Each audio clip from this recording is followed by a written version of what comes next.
বাংলা ভাষা এবং সাহিত্য নিয়ে যারা পঠন পাঠন করছো গ্র্যাজুয়েশন কিংবা এমএতে, তাদের প্রত্যেকের বিভিন্ন বিশ্ববিদ্যালয়ের সিলেবাসেই প্রায় বাউল ব্যাপারটি এসে পৌঁছয় বা বাউল ব্যাপারটি সম্পর্কে পড়তে হয়। আমি একটি নির্দিষ্ট বিশ্ববিদ্যালয়, নেতাজি মুক্ত বিশ্ববিদ্যালয়ের কথা বলছি। তাদের নতুন যে সিলেবাস হয়েছে বিডিপিতে, অর্থাৎ থার্ড ইয়ার বা 5 বা 6 নম্বর সেমিস্টারে মডিউল সিসিবিজি 13 নামের যে বইটি রয়েছে বা যে সিলেবাসের অধ্যায়টি রয়েছে, সেই সিলেবাসের মডিউল 3তে অনেকগুলি বিষয়বস্তুর মধ্যে রবীন্দ্রনাথ ও বাউল গান এই বিষয়টিও অন্তর্ভুক্ত হয়েছে।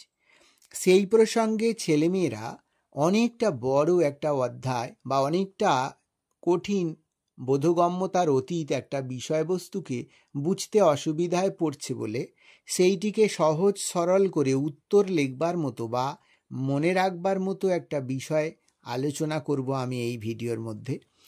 প্রত্যেক ছাত্রছাত্রীকে জানাই শিক্ষানুরাগী অভিনন্দন। আশা করি তোমরা ভালো আছো এবং পড়াশোনার সাথে যুক্ত আছো। তো আজকে চলো আমি বাউল এবং রবীন্দ্রনাথ এই দুইয়ের সম্পর্কের আলোচনার মধ্যে প্রবেশ করব। প্রথমেই আমি বলি, তোমাদের একটা পয়েন্টস করা উচিত নোট লিখতে গেলে, মানে উত্তর লিখতে গেলে। সেই পয়েন্টসটার নাম হওয়া উচিত বাউল। অর্থাৎ যে সম্পর্কে আমরা এত কথা বলবো সেই সম্পর্কের বিষয়বস্তুটা সমস্ত মানুষের কাছে যদি না পৌঁছে দেওয়া যায় তাহলে কিন্তু তার ব্যাখ্যাটা তত ভালো করা যায় না। সেই জন্য বাউল কি, বাউল মানে কি শুধুই মাত্র যারা গান বাজনা করে বেড়ায় বা একটা সুরে গান করে বা লালন ফকিরের সম্প্রদায় এই রকম ভাবনা, নাকি বাউল কথাটির মধ্যে আরও বিশেষ বৃত্তান্ত রয়েছে, তাই আমি এখন তোমাদের শোনাবো।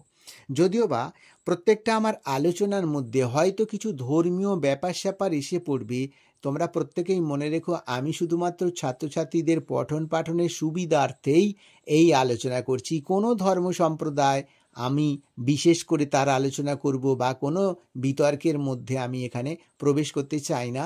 যদিও বা এই বাউল সম্প্রদায় সম্পর্কে অনেকে অনেক রকম তথ্য ইতিপূর্বে দিয়ে গেছেন মহান ব্যক্তিরা, আমি সবাইয়ের তত্ত্ব আলোচনা করবার সম্ভব নয়। ছাত্রছাত্রীদের শুধু পঠন পাঠনের প্রয়োজনীয় আলোচনাটুকু করব। ফলে আমার বলার মধ্যে যদি কোথাও কোনো ছোটোখাটো ত্রুটি বা কোথাও কোনো ভ্রান্তি থাকে, আবারও আমি বলছি আমি একটি পুঁথিকে অবলম্বন করে তথা একটি গ্রন্থকে অবলম্বন করে এইটি বলবার চেষ্টা করছি। যদি সেই গ্রন্থের মধ্যে কোনো ত্রুটি থাকে আমার জানা নেই, তবে আমি কোনো ধর্মীয় সম্প্রদায় নয়, আমাদের পঠন পাঠনের জন্য ছাত্রছাত্রীদের জন্য এই বিষয়টি আলোচনা করছি মাত্র। যাই হোক, যে কথা বলছিলাম প্রথমেই বলা উচিত বাউল। বাউল পয়েন্টটা করার পরে তোমরা এরকম বলতে পারো, বাংলার বাউল শব্দটি সম্ভবত সংস্কৃত ব্যাকুল শব্দ থেকে এসেছে। ক্ষিতিমোহন সেন শাস্ত্রী জানিয়েছেন, অর্থাৎ আমরা যে এই প্রবন্ধটি আলোচনা করছি বা রবীন্দ্রনাথের সঙ্গে বাউলের সম্পর্ক, সেই সম্পর্কে ক্ষিতিমোহন সেন শাস্ত্রী তিনি অনেকটা আলোচনা করেছেন বা তার অধ্যায় আছে আলোচনার। সেখান থেকে বলা যেতে পারে বাউল বলতে তিনি বায়ুগ্রস্ত অর্থাৎ পাগল বুঝিয়েছেন। আবার বাউল শব্দটির সঙ্গে সুফি দিওয়ানা শব্দটির ভাবসাদৃশ্যে হয়েছে সংস্কারমুক্ত প্রেমে মাতোয়ারা মানুষ। তাহলে এখানে অনেকগুলো মত আছে, কেউ পাগল বলছে বাউলদের, কেউ বা বলছে বাউল মানে হচ্ছে ব্যাকুল। আবার কোনো সম্প্রদায় বা কোনো ক্ষেত্র থেকে আমরা পাচ্ছি যে বাউল হচ্ছে দিওয়ানা শব্দের সাদৃশ্যে তৈরি হয়েছে এবং এর অর্থ প্রেমে মাতোয়ারা মানুষ। বাউল প্রকৃতপক্ষে কোনো ধর্ম সম্প্রদায়ের কিন্তু নাম নয়, তা আসলে বিশেষ প্রকার সাধনার নাম। অর্থাৎ যে কোনো ধর্মের মানুষই যদি ওই বিশেষ সাধনায় অন্তর্ভুক্ত হয় তাহলে তাদেরকে আমরা বাউল বলতে পারি। সুফি এবং বৈষ্ণবীয় তত্ত্বের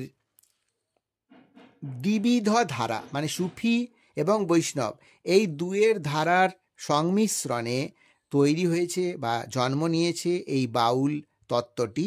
তাদের গানের মাধ্যমে প্রকাশ পায় পরম মানুষের নাম, যিনি কখনো পরশী, আবার যিনি কখনো বা অলেখ সাঁই, অলয়কার খ, অলেখ সাঁই।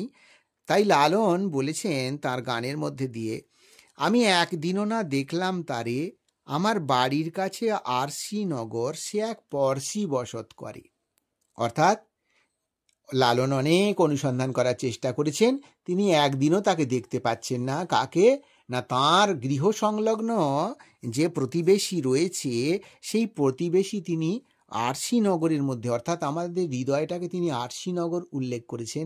সেইখানে যে প্রতিবেশী অর্থাৎ মনের মানুষ তথা আমার আপন কামনার দেবতা অবস্থান করে রয়েছে তাকে আমি একদিনও দেখতে পাইনি।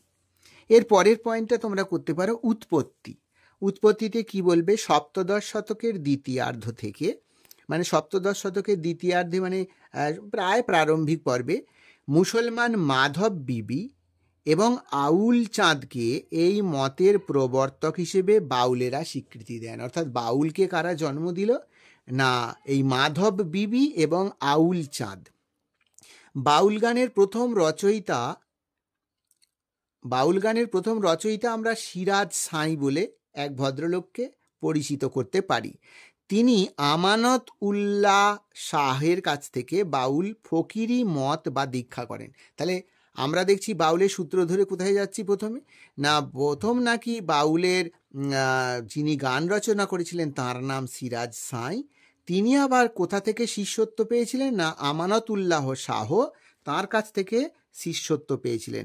ইনি লালন ফকিরের সাধনে দীক্ষা দেন, অর্থাৎ লালন ফকিরের গুরুদেব আবার এই সিরাজ সাঁই। লালন হলেন এই সাধনার সর্বশ্রেষ্ঠ রচয়িতা। তাহলে এই যে পরপর ধাপ ধাপ করে আমি আলোচনাটা বললাম, তার মধ্যে সর্বশ্রেষ্ঠ এখনো পর্যন্ত কিন্তু সাধক হচ্ছেন লালন ফকির। তার অন্যতম একটা সঙ্গীতের আমরা এখানে উল্লেখ করতে পারি, খাঁচার ভিতর অচিন পাখি কেমনে আসে যায়। এরপরে আমরা আলোচনা করব রবীন্দ্রনাথ ও বাউল, অর্থাৎ আমরা রবীন্দ্রনাথ ও বাউল নামের একটা পয়েন্ট করব, পয়েন্ট করে বলবো রবীন্দ্রনাথের সঙ্গে রয়েছে বাউল গানের ঘনিষ্ঠ সম্পর্ক। তাহলে রবীন্দ্রনাথ বাউলের সঙ্গে ঘনিষ্ঠ সম্পর্ক রেখেছিলেন বা রাখতে পেরেছিলেন। রবীন্দ্রনাথ তাঁর জমিদারি পরিদর্শন পর্বে, তাহলে আমরা জানি রবীন্দ্রনাথের পরিবার জমিদার ছিল, তাই তাকে মাঝে মধ্যে জমিদারি দেখাশোনা করতে যেতে হতো। সেই জন্য বা সেই উপলক্ষে তিনি বাউলের সাথে ঘনিষ্ঠভাবে পরিচিত হন। তিনি হয়ে উঠলেন বাউল গানের সংগ্রাহক। সংগ্রাহক মানে তিনি বিভিন্ন স্থান থেকে বাউল গানকে সংগ্রহ করতে শুরু করলেন এবং সেগুলোকে এক জায়গায় রেখে বা সেটা দিয়ে একটা মূল্যবান সম্পদ তৈরি করার চেষ্টা করলেন। ইংরেজি কবিতায় মনের মানুষের জন্য প্রাণ ব্যাকুলতা আমরা পড়ি বিভিন্ন ইংরেজি কবিতায়, সেখানে মনের মানুষের জন্য কবি যখন প্রাণ ব্যাকুলতার কথা উল্লেখ করেন, সেগুলো পড়ে আমরা প্রচণ্ড পরিমাণে মুগ্ধ হই। অথচ বাঙালির নিজের সম্পদ রয়েছে যে বাউল গান, তার মধ্যে যে মনের মানুষের জন্য কত আকুতি প্রকাশ পেয়েছে, আমরা কিন্তু সেটাকে বিশেষ গুরুত্ব দিই না। এটা আমাদের একটা স্বভাবের দোষ। সেটা হচ্ছে আমরা নিজেদের সম্পদকে চিনতে পারি না, অপরের সম্পদ নিয়ে ভীষণ বড় হইচই করি। এই প্রসঙ্গে যে গানের উদ্ভব হয় তা রবীন্দ্রনাথ করেছেন, দেখেছি রূপসাগরে মনের মানুষ কাঁচা সোনা। তাহলে গানটা কোথা থেকে এসেছে? সেই বাউলের সুর, বাউলের ভাবনা, বাউলের চিন্তা ইত্যাদি জগৎ থেকে এই গানটি এসেছে। এই সংগ্রহ স্তরেই ভারতী পত্রিকায় 4খানা গান এসে পৌঁছয়।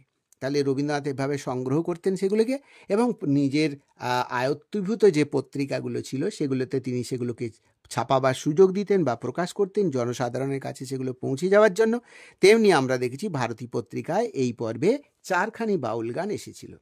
প্যারাটা চেঞ্জ করে লিখবে, প্রবাসী পত্রিকায় 1322 বঙ্গাব্দে বৈশাখ সংখ্যায় একটি নতুন বিভাগ শুরু হয়, যে বিভাগটির নাম ছিল হারামণি।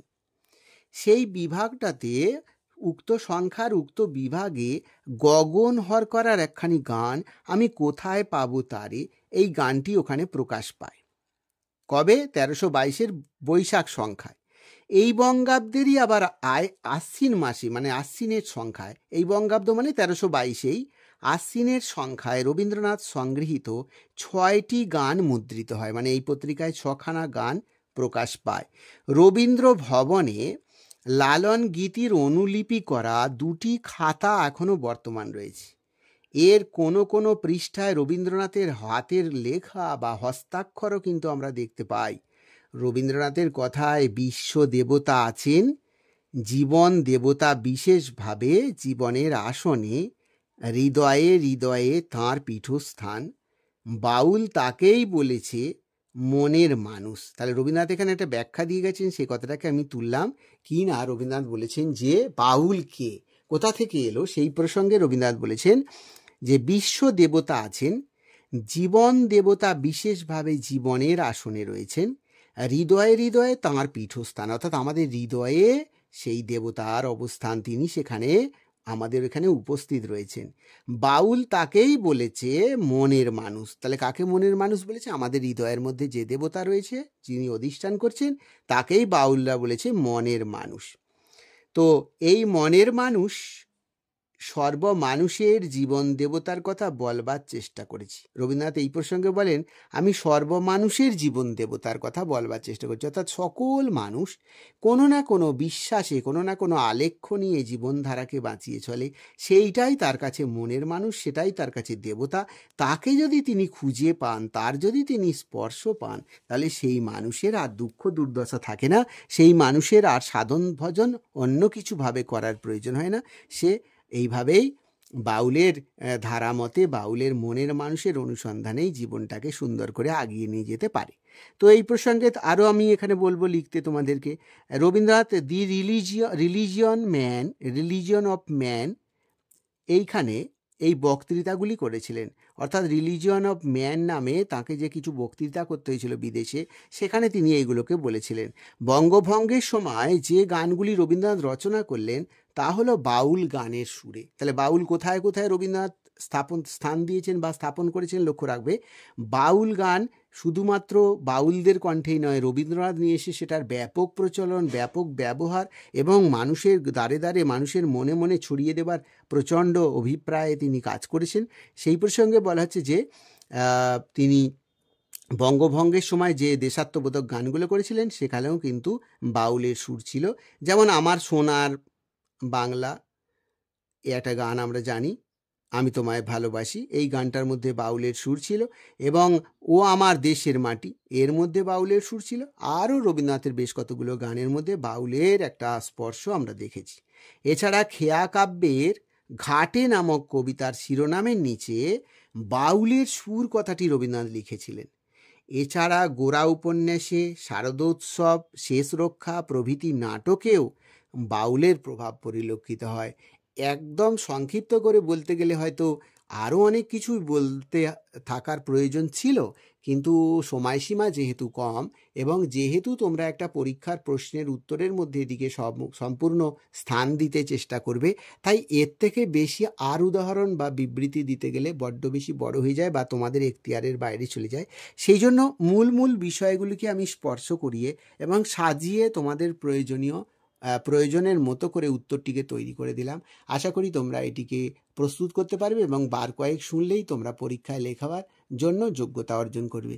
এই বলে আজকের ভিডিও শেষ করলাম। তবে হ্যাঁ, এই প্রশ্নটির উত্তর কেউ আমার সঙ্গে চাইবে না, কারণ এই প্রশ্নটির উত্তর সম্পূর্ণ সহজ সরল এবং এর মধ্যে অত বিশেষত্ব কিছু নেই। যা যা রাখবার প্রয়োজন আমি সব ভিডিওর মধ্যে বলে দিয়েছি উত্তরকে কেন্দ্র করেই। সুতরাং সেইটিকে বারবার শুনে যদি তোমরা লিখতে পারো তাহলেই তোমাদের সাফল্য আসবে। এই বলে আজকের ভিডিও শেষ করলাম।